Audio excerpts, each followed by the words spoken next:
मंडळी नमस्कार.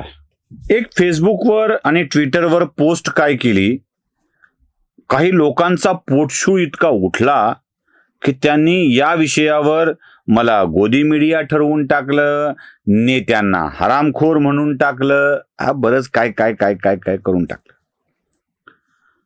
मी विषय हा मांडला होता, आता तो विषयही मांडतोय, माझी भूमिकाही मांडतोय आणि तुम्हाला पण विनंती करतोय की ही भूमिका घेऊन आपण पुढे येणं आवश्यक आहे.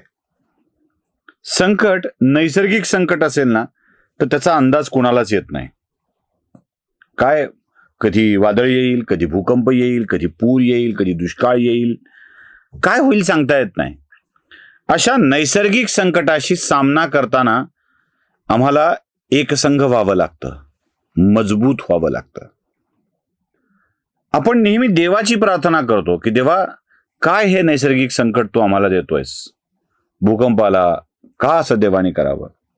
आता माझी देवाला का देतोयस ही प्रार्थना नाही आहे. माझी समस्त देवांना विनंती आहे की आता आपण आपल्या कनवटीला बांधलेले पैसे काढावेत आणि या निसर्गाच्या संकटाने ग्रासलेल्या लोकांना द्यावेत. मी एका हिंदू देवतांनाही विनंती करत नाही आहे, हिंदू ट्रस्टनाही विनंती करत नाही आहे. कारण शिर्डीचा साईबाबा श्रीमंत ट्रस्ट आहे, सिद्धिविनायक मंदिर श्रीमंत ट्रस्ट आहे, तुळजाभवानी मंदिर श्रीमंत ट्रस्ट आहे, पंढरपूरचा विठोबा बऱ्यापैकी पैसे आहेत. मी श्रीमंत देव म्हणत नाही त्याला, बऱ्यापैकी पैसे आहेत. अशा अनेक देवस्थानांच्याकडं प्रचंड पैसे आहेत आणि या प्रचंड पैशापैकीचे काही पैसे आता संस्थानांनी या पूरग्रस्ताच्या मदतीला देणं आवश्यक आहे. आता हिंदूंची संख्या 70% आहे, तर 70% पैसे समजा 10,000 कोटी लागणार आहेत, तर 7,000 कोटी रुपये हिंदू देवस्थान ट्रस्टनी द्यावेत. उरलेल्या 3,000चं काय, तर जेवढ्या मुसलमानांची संख्या आहे 15%, तर त्यातली 15% म्हणजे काही रक्कम ही वक्फ बोर्ड, मोठमोठ्या मशिदी अथवा इस्लामिक ट्रस्टनी द्यावी, जेणेकरून मुस्लिम शेतकरी, मुस्लिम सामान्य माणूस सुद्धा यातून बाहेर पडू शकेल. साधं गणित आहे. अनेक चर्च धर्मांतर करण्यासाठी काय तांदूळ वाटप फिरतात, अजून काय वाटप करत फिरतात, त्यांनी सुद्धा यात पैसे द्यावेत. काही लिब्रांडूंना मी मंदिरांनी पैसे द्यावेत, धर्मस्थळांनी पैसे द्यावेत म्हणलं की राग आला होता. म्हणजे खरं तर त्या आपल्याच काही लोकांच्या पैकी मी आधीच सांगू, मला काही लोकांच्या विषयी माझ्या मनामध्ये चांगल्या भावना आहेत, खरंच चांगल्या भावना आहेत. काही वयाने ज्येष्ठ आहेत म्हणून, काही माझ्या कामातले ज्येष्ठ आहेत म्हणून, पत्रकारितेतले ज्येष्ठ आहेत म्हणून. माझं पटत नाही, माझे वैचारिक मतभेद आहेत. काही माझ्या मराठवाड्यातले आहेत म्हणून, काही माझ्या मित्रांचे नातेवाईक आहेत म्हणून, त्यांच्याविषयी आदर आहे म्हणून मी त्यांच्याविषयी वाईट नाही बोलत. म्हणजे माझी वर्गमैत्रीण सुषमा अंधारे हिच्याविषयी सुद्धा बोलताना मी शब्दांचं भान ठेवून बोलतो, वाईट काही बोलत नाही. पण या लोकांना माझ्याविषयी बोलताना चिरडून टाकणे, संपवून टाकणे, खलास करणे, या शब्दांचा का मोह होतो कळत नाही. असू दे, त्यांनी त्यांची वृत्ती जोपासावी, मी माझी वृत्ती कायम ठेवतो. यांना मी धर्मस्थळांनी मदत करावी म्हटल्यावर राग आला आणि राग आल्यावर त्यांनी हे काय हरामखोर राजकारण्यांकडून पैसे घेऊ नयेत असं म्हणणारे गोदी मीडियाचेच लोक असू शकतात असलं काय काय बोलायला सुरुवात केली. यांना राग आलाय तो मी मंदिराकडून पैसे घ्या म्हणल्याचा नाही, यांना राग आलाय वक्फ बोर्डाने पैसे द्या म्हणल्याचा, यांना राग आलाय मशिदीनी पैसे द्या म्हणल्याचा, यांना राग आलाय बौद्ध विहारांनी पैसे द्या म्हणल्याचा, यांना राग आलाय ख्रिश्चन मिशनऱ्यांच्या संस्थांनी या पूरग्रस्तांना मदत करण्यासाठी पैसे द्या म्हणल्याचा. काय हरकत आहे?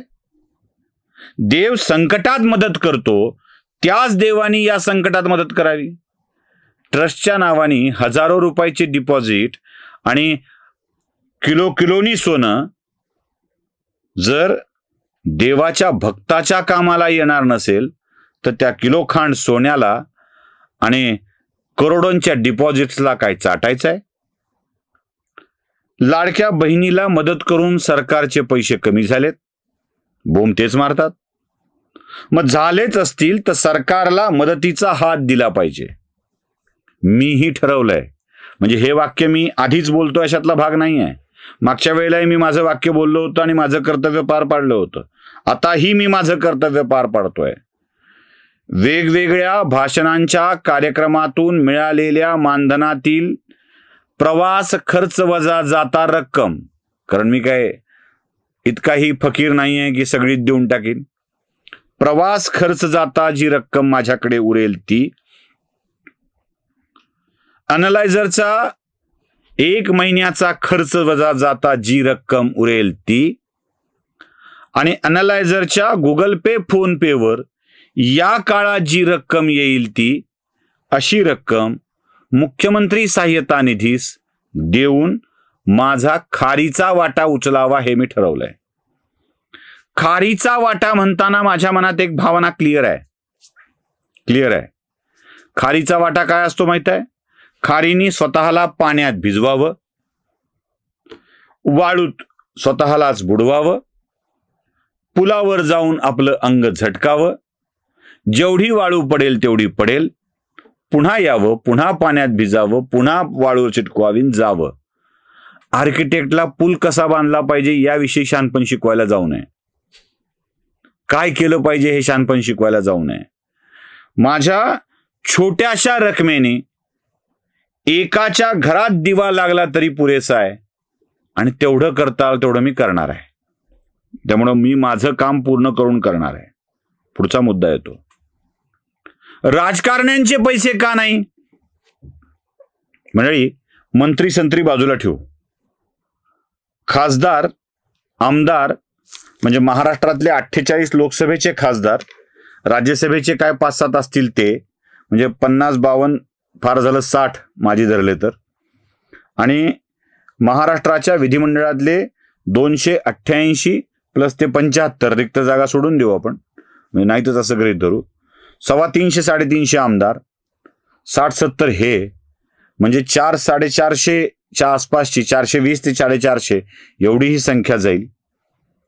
यांची महिन्याची नव्हे वर्षाची पगार जरी दिली, 1 वर्षाची अख्खी पगार जरी द्यायचं ठरवलं तरी रक्कम किती होईल? त्यानं भरून निघणार आहे काही? उगीच राजकारण्यांचे पैसे द्या, संपत्ती जप्त करा. अरे प्रभात रोडवर पेंट हाऊस बांधलेल्यांची संपत्ती जप्त करायचं ठरलं तर, ती संपत्ती जप्त करायचं ठरलं तर किती अडवड होईल? मुळात जी रक्कम तुटपुंजी होणार आहे ती गोळा करा. तिथं करतच आहेत, सगळे पैसे देतच आहेत, सगळ्याच पक्षाचे आमदार आपापलं 1 महिन्याचं पक्षानेच ठरवलंय, त्यामुळे ते मिळणारच आहे. पण त्यांची गोळा करा म्हणून मोठ्या रकमेच्या हाताला का लागायचं नाही?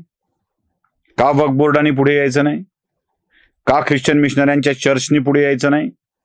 का मंदिराने पुढे यायचं नाही? आणि का ती रक्कम 10,000 कोटी या सगळ्या धर्मसंस्था एकत्र आल्या तर उभा करणं अवघड नाही आहे. आणि सगळ्यात मला एक महत्वाचा मुद्दा तुम्हाला सांगायचा आहे. मुद्दा हा आहे की मुंबई आमची म्हणतो आपण, मुंबई आमची. काय ते जरांगे पण म्हणाले होते मुंबई आमच्या मालकीची आहे. महाराष्ट्रामुळे मुंबई आहे. मुंबई महानगरपालिकेकडे 2024-25 या आर्थिक वर्षात एफडीची संख्या आहे 79,498 करोड रुपये.